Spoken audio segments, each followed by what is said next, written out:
na magsalita para sa arts and design. So ano nga ba yung arts and design? So basically, sabi nga, every first month dapat nababago yung design ng ating stage.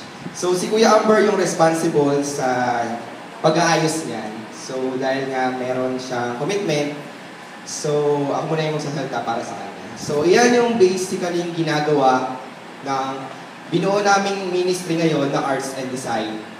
So sa arts and design, marami kayong bagay na matututunan, lalo na yung may mga talent talaga sa arts, sa drawing, sa designing.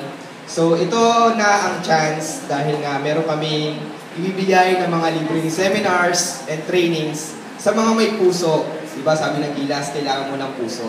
So lahat ng may puso sa art, ito na yung time na magamit yung talents mo. Kasi diba nakita natin na wala ngang nabuong ministry yung arts and design na hindi nagagamit yung talent nila. So sayang. So bakit hindi natin gamitin sa kaluguran ng ating Panginoon? Isa pang bagay na ituturo namin sa inyo ay yung paggamit, sabi nga, nabanggit din ni Pastor Melvin kanina, yung dalawang kapatid ko nga, ayan, may mga hidden talents sa arts. So, ayan, na-invite na rin namin sila para umati dito, para gamitin yung talent na ibinigay sa kanila. Personal experience po,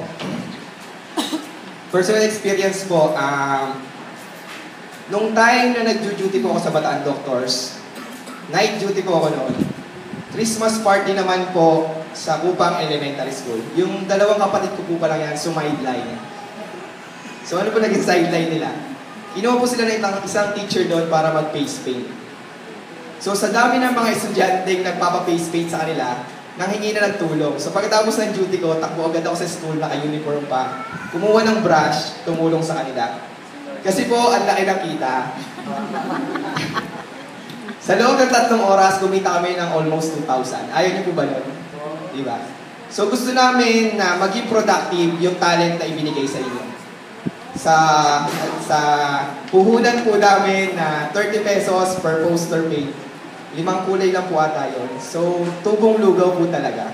So, gusto namin makatulong at i-enhance kung anumang talent meron kayo. Kaya open po ngayon yung Arts and Design Ministry sa mga kabataan na gusto pang matuto at handang matuto regarding arts. Yun naman po.